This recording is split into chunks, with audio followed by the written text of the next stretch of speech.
At 2:17 a.m., federal agent Elisa Monroe watches armed officers burst into her apartment, without a warrant, planting drugs she never owned. But what they don't know is every second of their illegal raid is being recorded live, and by sunrise, the hunters will become the hunted. Before we begin, hit subscribe to Black Battles, where every story hits harder than truth itself. It was 2:18 a.m. when the silence was shattered. The wooden door exploded open with a thunderous crack, sending splinters flying across the hardwood floor. The apartment filled with chaos. Heavy boots pounding, flashlights cutting through the dark, voices shouting commands that no one could fully process. Detective Adam Collins was the first to enter, his pistol raised and eyes sharp. Behind him came Sergeant Liam Moore and Captain George Black, both moving with the rehearsed precision of men who had done this dozens of times before. They called it a routine procedure, but tonight, nothing about this was routine. The woman inside, Elisa Monroe, jolted awake, startled by the deafening noise. For a brief second, fear flashed in her eyes. Then almost instantly it was gone, replaced by a calm that didn't belong to someone caught in a midnight raid. She sat up slowly, hands raised halfway as she spoke in an even tone.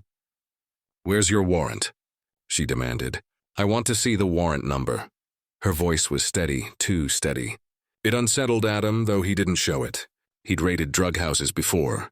He'd seen panic, tears, screams, but never composure like this. Liam ignored her, sweeping through the apartment with a flashlight. "Clear," he called from the kitchen.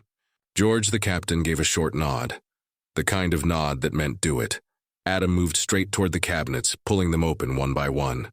His gloves brushed past plates and boxes until he stopped, as if guided by instinct, at the third shelf. Inside, tucked behind a stack of cereal boxes, was a small bag of crystalline powder. "Methamphetamine," he said, raising the bag triumphantly. "Got it." Elisa exhaled softly, her eyes following his every move. "That's impressive," she said quietly. "You found it faster than the person who planted it." The words hit the room like a silent explosion. Adam stiffened. George's tone sharpened. "Watch it, ma'am. You're under arrest for possession with intent to distribute." Elisa didn't move. She simply studied them. 3 men in tactical gear standing in her living room, pretending this was justice. "Possession?" she repeated. "Or corruption?" Liam smirked. "You lawyers always think you're smarter than the system." "I'm not a lawyer," she replied. "I'm the system you just broke." George motioned for the cuffs. "Enough," he snapped. "Cuff her and bag the evidence." As the metal clicked around her wrists, Elisa's mind wasn't on fear or humiliation. She was thinking about timestamps, the red digital numbers blinking on her clock. 2:21 a.m. She noted it mentally, along with badge numbers. Every face, every voice, because this wasn't just a raid. It was the proof she'd been waiting for. For 12 years, Elisa Monroe had been building a secret investigation, one that stretched deep into the city's police department. She'd tracked officers who planted drugs, fabricated reports, and destroyed lives under the cover of law. She'd collected files, recordings, and surveillance footage, all pointing toward a network of corruption that reached much higher than anyone dared to admit. And tonight, the people breaking down her door were the very men she had been investigating. George signaled for the team to move out. Adam bagged the supposed evidence, while Liam gave the apartment one last search, knocking over a lamp and scattering papers across the floor. Elisa watched every detail, her expression unreadable. When Adam tried to pull her toward the door, she stopped him with a calm, measured question. "You didn't find a warrant, did you?" He didn't answer. He didn't need to.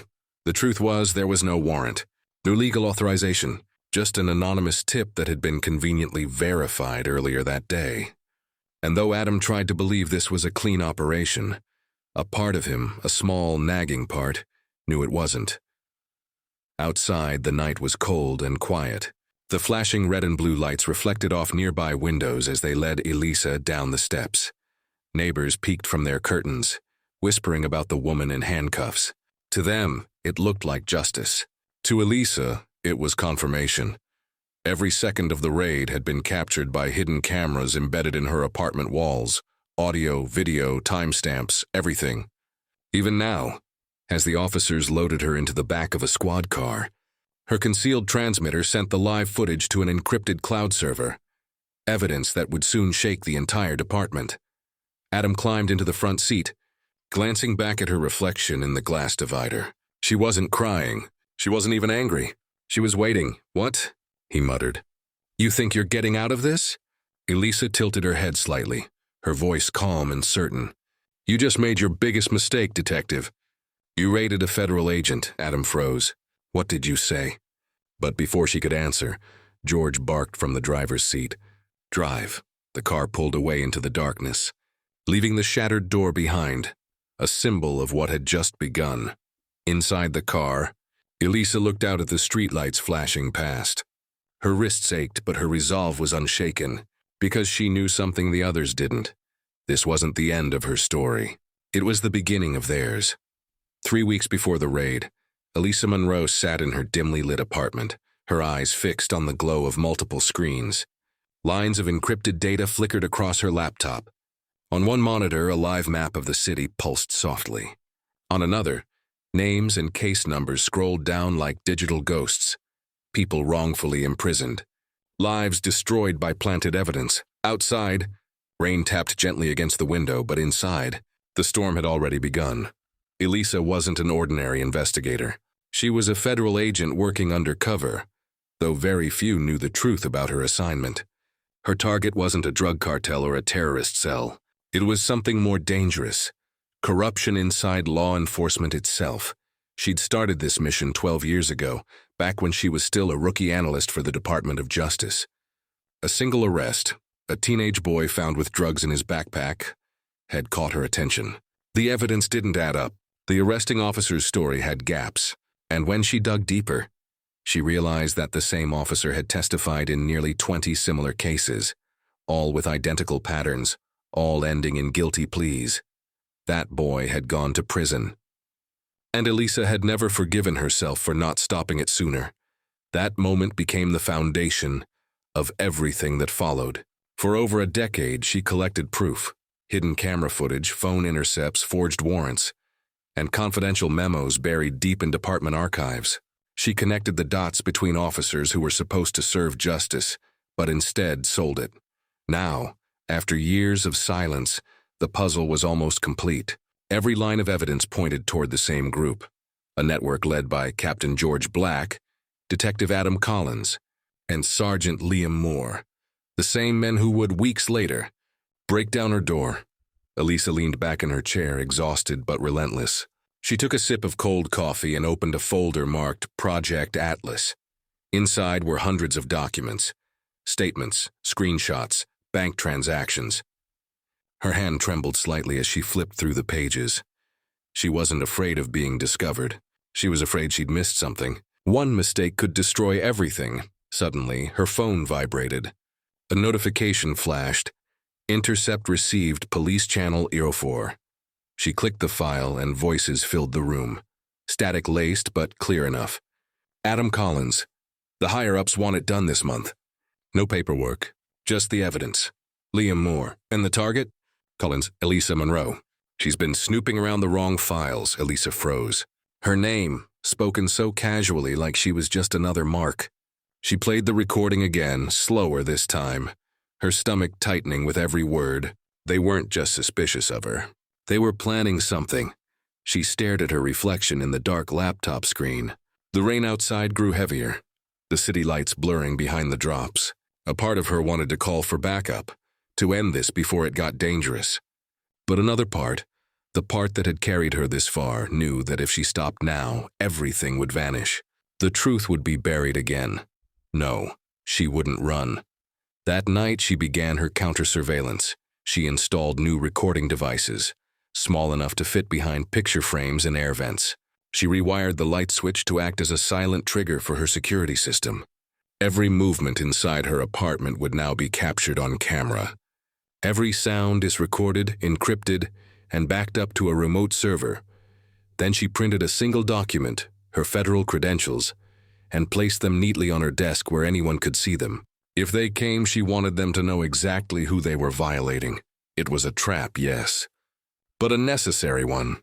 For the next few days, Elisa barely slept.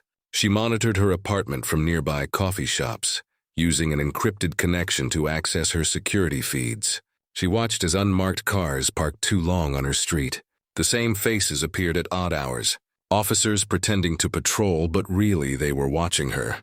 She didn't panic. She took notes. License plates, times, faces, every detail mattered. In her files, she wrote one final line. "If they raid me, it's because they've run out of lies."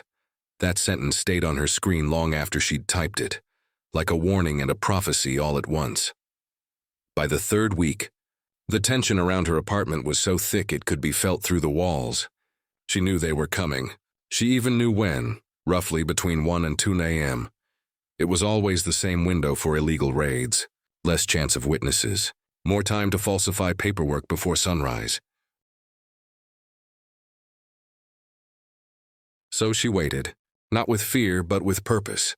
The last thing she did before going to bed that night was check her system one final time. The red light on her camera blinked twice, recording. The network connection was secure. Everything was ready. Then she whispered to herself, "Tomorrow. The hunters walk into their own trap." She closed her eyes, knowing that the next time she opened them, her life would change forever, and so would theirs. Detective Adam Collins had always believed he could read people. Years of street work had taught him to spot lies. The twitch of an eye, a nervous breath, the glance of guilt that people try so hard to hide. But nothing about Elisa Monroe fit his usual patterns. For 3 days straight, Adam sat in an unmarked car across from her apartment, a styrofoam cup of cold coffee in his hand, waiting for her to slip. She never did. She followed a schedule: morning jog, grocery store, home office, lights out at 11 SA. No suspicious visitors. No strange deliveries.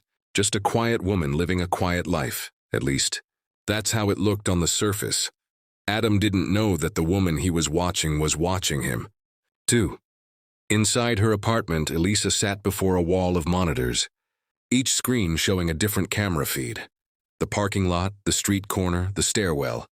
She could see the reflection of Adam's car in the window across the street. She could even read the faint glow of his dashboard clock. She smiled faintly. "You're early," she whispered. Every camera was linked to a secure server 3 states away. If anyone tried to tamper with the footage, a backup would automatically upload to a federal cloud archive. Elisa wasn't just collecting evidence anymore. She was building a case in real time. She knew Adam's habits now. The way he drummed his fingers on the steering wheel, the way he looked up every few minutes, scanning for movement. He thought he was the predator, but in truth he was already caught in her net. Later that afternoon, Adam met Sergeant Liam Moore at a diner on the outskirts of the city. The place smelled like burnt coffee and bacon grease, the kind of diner that never closed, no matter how late or wrong things felt. Liam slid into the booth across from him, lowering his voice. "She's clean," he said. "No red flags, no warrants, no drug history." "I don't get it. Why's the captain so obsessed with her?" Adam shrugged, stirring his coffee. "Because she's been asking the wrong questions. Someone upstairs wants her quiet." Liam frowned. "You sure this is worth it?" "She doesn't seem like—" Adam cut him off. "Don't overthink it. We follow orders, we do the raid, we move on." What neither of them noticed was the small device attached under their booth. A voice recorder Elisa had planted the night before. She had tracked their meeting through a tip she intercepted on the police radio, predicting the exact time and location. As they talked, their words were being recorded. Every sentence, every plan, every admission. That night, Elisa listened to the audio on repeat. No paperwork. Anonymous tip. Go in hard. Each line made her pulse slow, not with fear, but with focus. It was all unfolding exactly as she'd predicted. They were planning the raid, the same illegal operation that would, in a matter of days, bring them straight into her trap. Still, a part of her hesitated. She'd spent years collecting proof against corrupt officers, but it never got easier. Each face she studied on her screen was a reminder. These were people who'd sworn to protect, now serving power instead of truth. She thought of her father, a cop who'd died believing in the badge. He'd once told her, "Justice isn't about who holds the gun. It's about who holds the line. Tonight, she was holding that line alone. Back in his car, Adam typed Elisa's name into the department database. Elisa Monroe, age 35, occupation government analyst. Her record was spotless. No priors, no arrests, no outstanding warrants. He leaned back, frowning. Something's off, he muttered.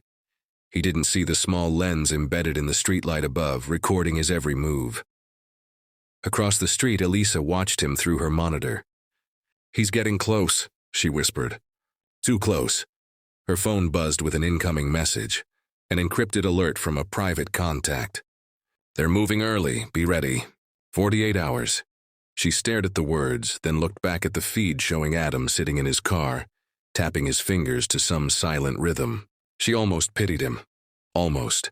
2 nights later, Adam stood outside her building talking to Liam over the radio. We hit it at 1:30, he said quietly.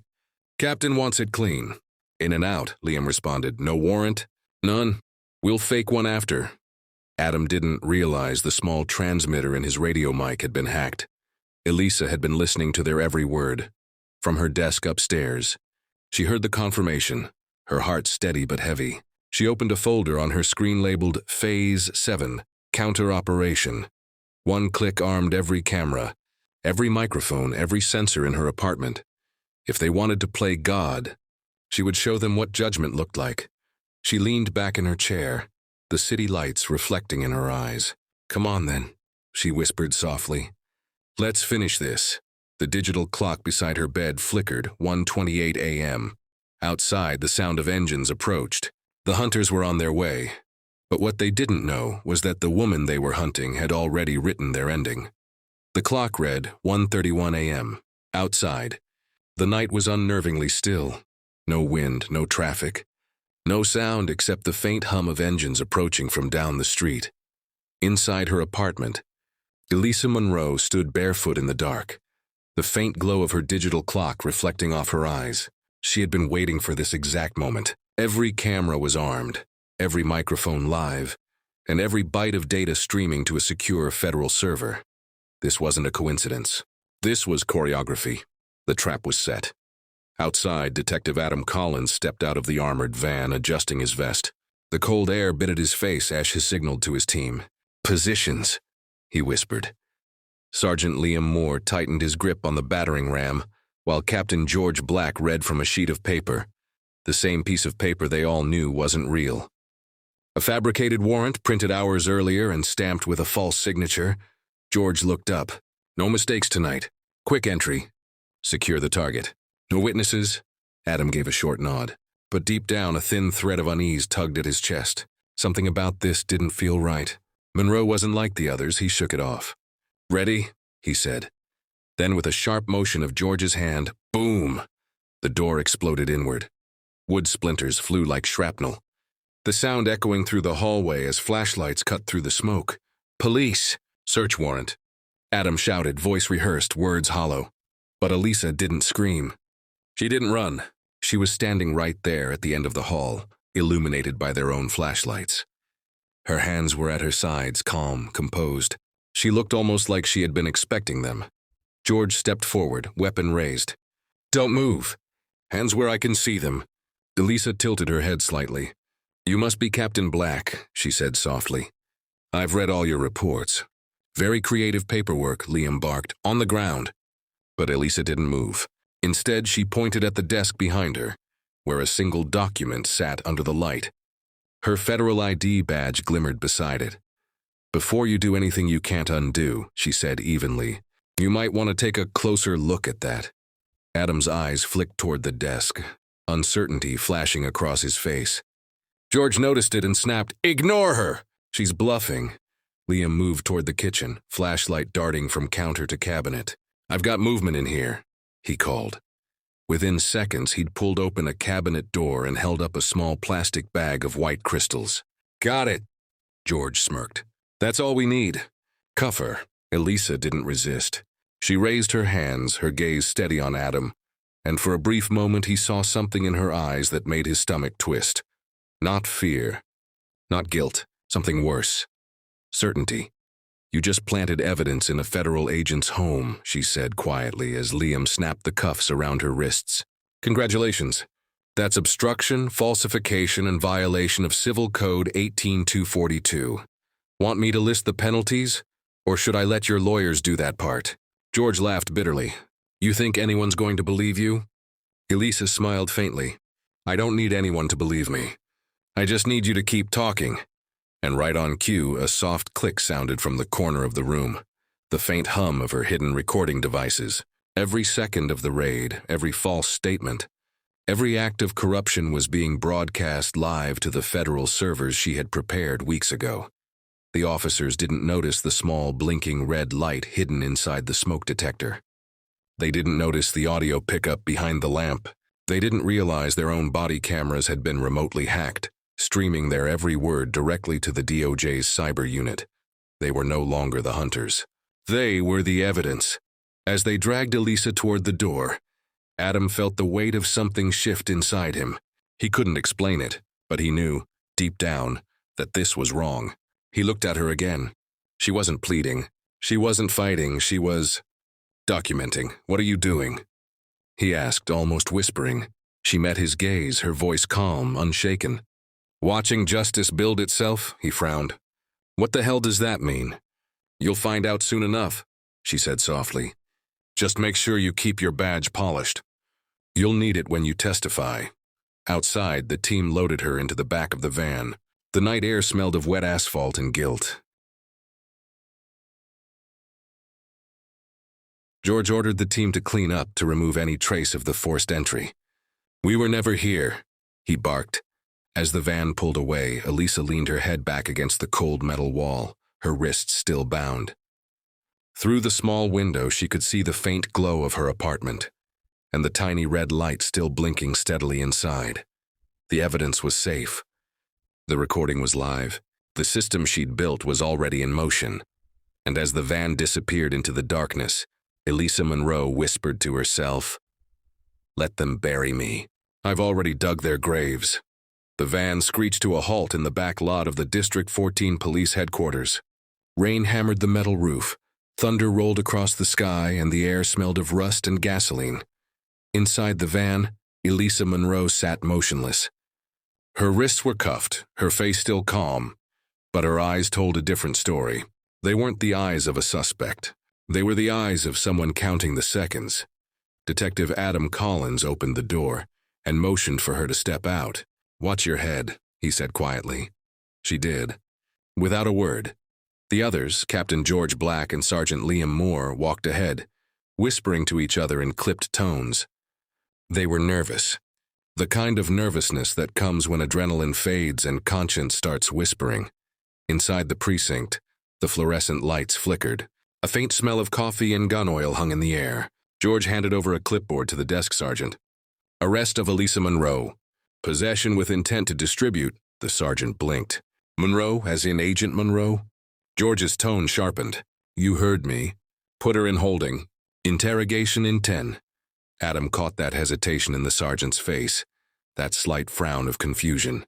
He knew what it meant. Someone upstairs already knew her name. They always did. The holding room was a box, concrete walls, a metal table, 2 chairs. A camera blinked in the corner, recording every second. Elisa sat down calmly, her wrist still bound. She glanced at the camera, then at her reflection in the metal surface of the table. Her hair was messy from the raid, but her eyes remained steady, sharp, analytical, alive. Minutes later, George and Adam entered the room.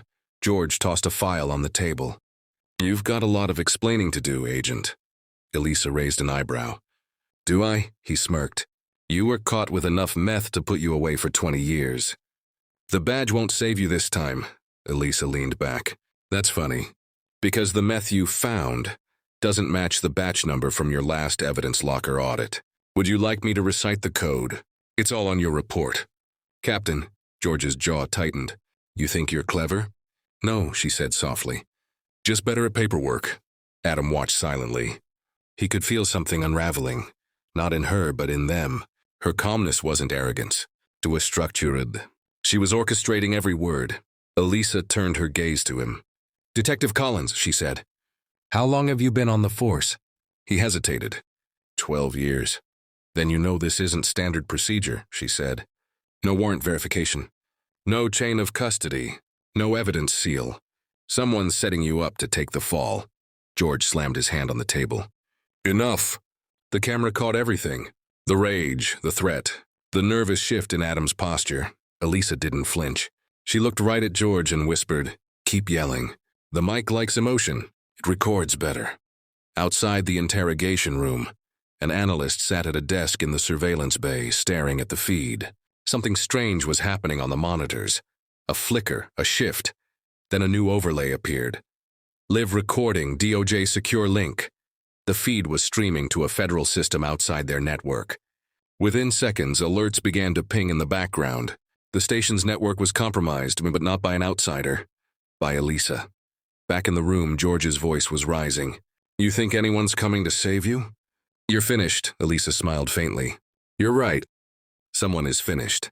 Just not me." She turned her gaze to the camera. Timestamp 3:14 a.m. Federal evidence retrieval initiated. The red light blinked faster, then stopped. The recording froze. For a brief second, silence filled the room. Then the intercom crackled. A voice, cold and authoritative, echoed through the hallway. "All officers stand down. This is the Department of Justice. Effective immediately, this precinct is under federal review." George froze. Adam's face went pale. Liam, outside, dropped his coffee. Through the glass window, they could see 3 unmarked SUVs pulling up outside the station. Men and women in dark suits stepped out, badges flashing under the rain. One of them carried a sealed folder marked Operation Nemesis. The door swung open. A tall woman in a black coat entered, flanked by 2 federal agents. "Elisa Monroe," she said. "We've been tracking your signal. Good work. You can take those cuffs off now." Elisa stood, wrists still chained. "About time," she murmured. The agent turned to George. "Captain Black, you're under investigation for evidence tampering, unlawful arrest, and obstruction of a federal investigation." George stammered. "This is a mistake." "No," Elisa interrupted, stepping forward. "This was a test, and you failed." Adam looked between them, realization on dawning. The raid, the drugs, the badge. It had all been a setup, but not by her. By her agency, she'd been bait, a living trap for corrupt cops. And now the jaws had closed. As George was led away in cuffs, Elisa finally exhaled. She rubbed her wrists where the metal had bitten her skin, then looked at Adam one last time. "Next time," she said softly, "ask who wrote the warrant before you break down a door." He nodded slowly, regret heavy in his eyes. "You set us up?" She smiled faintly. "No, detective. I set them up. You just walked into history." And as the thunder cracked overhead, the Department of Justice sealed the precinct, and the rain washed away the night's sins. Elisa Monroe stepped out into the storm, free, fearless, and already planning her next move. Morning came slowly. The storm had passed, but the city felt heavier, like it was holding its breath. The news had already broken before sunrise. Federal agents raid Metro Police headquarters in major corruption scandal. Captain George Black, Detective Liam Moore, and others arrested for evidence tampering, conspiracy, and civil rights violations. By 8 a.m., every channel in the country had Elisa Monroe's face on screen. Some called her a whistleblower, others a traitor, but the truth was far more complicated. At the Department of Justice headquarters, Elisa sat in a quiet conference room overlooking the city skyline. The rain-slicked streets below glimmered under the pale light. The room was silent, except for the low hum of servers processing terabytes of evidence. All of it pulled from the precinct she had just exposed. Her federal liaison, Assistant Director Jonathan Reese, walked in with 2 coffee cups. He placed one in front of her and sat down across the table. "You did it," he said. 12 years of investigation, and now the entire operation's blown open." Elisa didn't respond immediately. She watched the steam rise from the cup. "I didn't expect it to feel this." "Quiet," she said softly. "When you chase justice for so long, you start thinking it'll sound like victory. But it just sounds like breathing." Jonathan nodded. "Peace always feels strange after war." He slid a folder across the table, marked Case Operation Nemesis, Classified Debrief. Inside were photos, George Black in handcuffs, Liam Morris being escorted from the building. Files, screenshots, timestamps, all the evidence she had built piece by piece over the years. Elisa closed the folder. What happens to them now? They'll face federal trial, Jonathan replied. And you'll testify. Her jaw tightened. I've seen too many trials turn into theater. I want this one to mean something. It will, he said. Because you're the one telling it. But the fallout wasn't just legal. It was personal. Elisa had spent 12 years digging into the darkest corners of law enforcement, pretending to be an analyst, a clerk, a civilian, anything that wouldn't draw suspicion. Her cover had cost her more than sleep.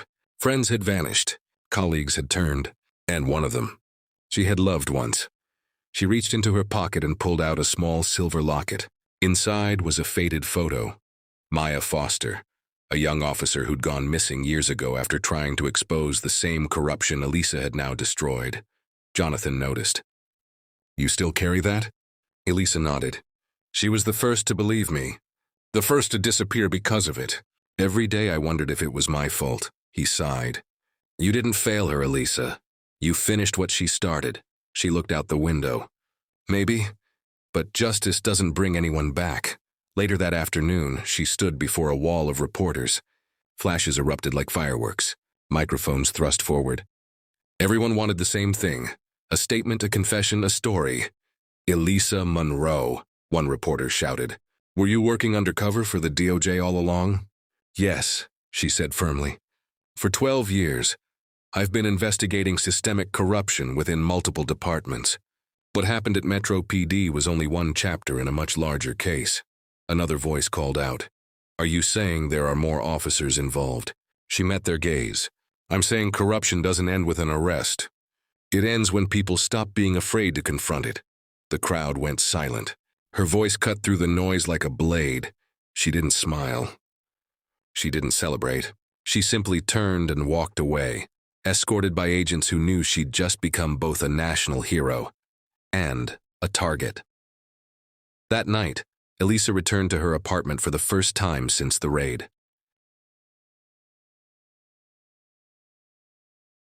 The door was still broken, the floor still scarred by boot prints. The smell of splintered wood and burned electronics filled the air. She walked through the wreckage quietly. On her desk, untouched, was a single item, a hard drive. She plugged it into her laptop. Dozens of encrypted files appeared on screen.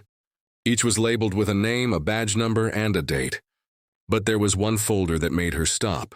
It was titled, Project Vanguard, Active Operations. She opened it and froze. It wasn't about Metro PD, it was bigger. Federal agencies, private contractors, entire units built on fabricated evidence and silent payouts. She whispered to herself, My God. This wasn't the end. Her phone buzzed. A secure message appeared from Jonathan Reese. We need to talk. Someone inside knows you accessed the Vanguard files. Don't go anywhere. Agents are on their way. Elisa stared at the screen. Outside her window, a black SUV turned the corner, headlights off. She stood slowly, eyes fixed on the street below. She had just brought down the most corrupt officers in the city. And yet, somehow, the real danger was only beginning. Her fingers hovered over the laptop keyboard.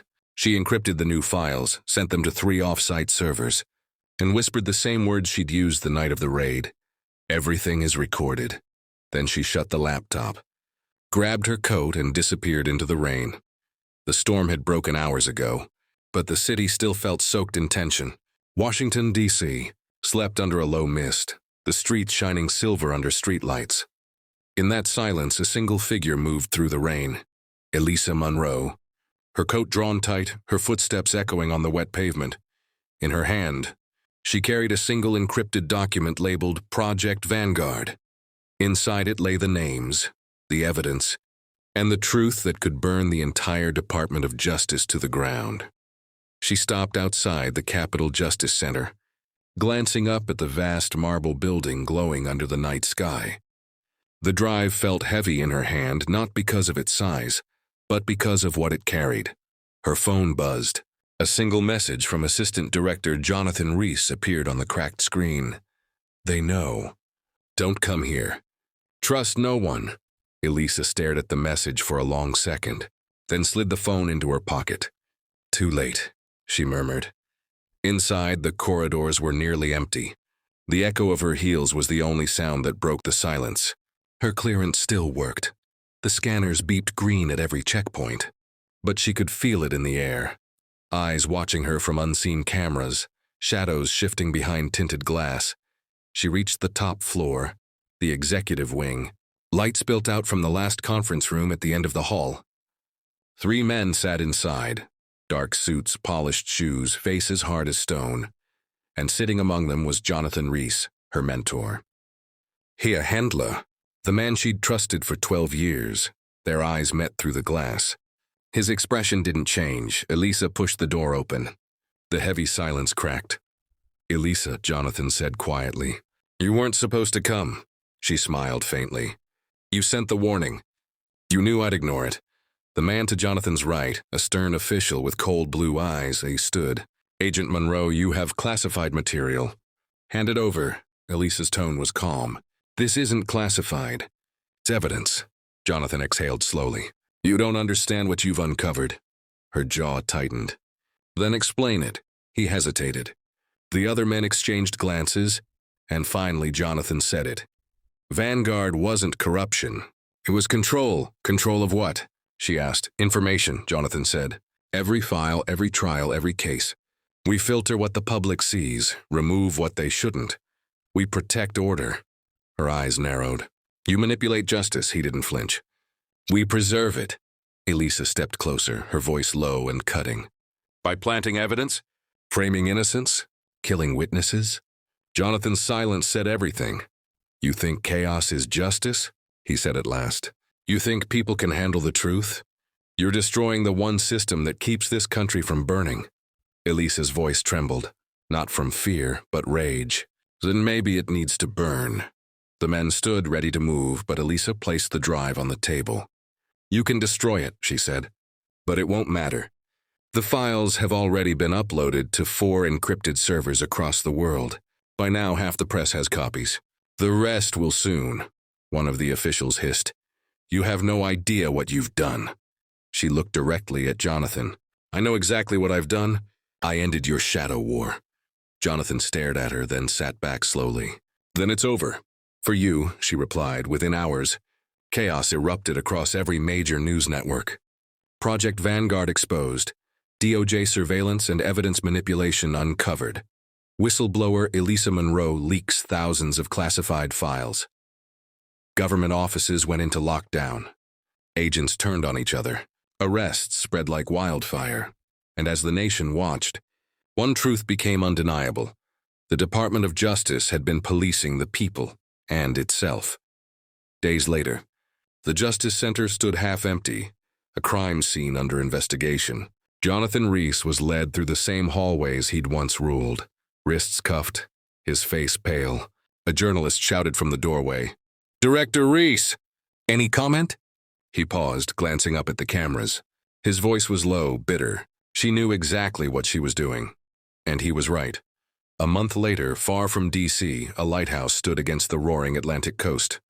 Inside, Elisa worked at a wooden desk littered with case files, maps, and a single open laptop. Her hair was shorter now, her demeanor quieter, but her eyes hadn't lost their fire. Someone knocked on the door. She froze, then slowly opened it. Standing outside, holding 2 coffees and a manila file, was Detective Adam Collins. He gave a small smile. "Took me a while to find you." "Didn't try hard enough," she replied softly. He handed her the file. "Vanguard's done, but new names are surfacing. Missing whistleblowers, black site transfers. Looks like someone's rebuilding the system you broke." Elisa looked at him for a long moment. "You sure you want to go down this road again?" He smiled faintly. "I'm not here to stop you. I'm here to help," she sighed, half relief, half warning. "Then we do it my way this time." "Your way got half of Washington arrested," he said. "Sounds fair." That night, as the wind howled outside, Elisa stood by the lighthouse window, staring at the horizon. The ocean stretched endlessly before her, black and vast. She thought of Maya Foster, the friend she'd lost, of Jonathan Rees, the man she'd exposed, of the innocent lives buried under years of manufactured justice. She had burned down a corrupt empire, But deep inside she knew. Empires always rebuild. A low beeping sound pulled her from thought.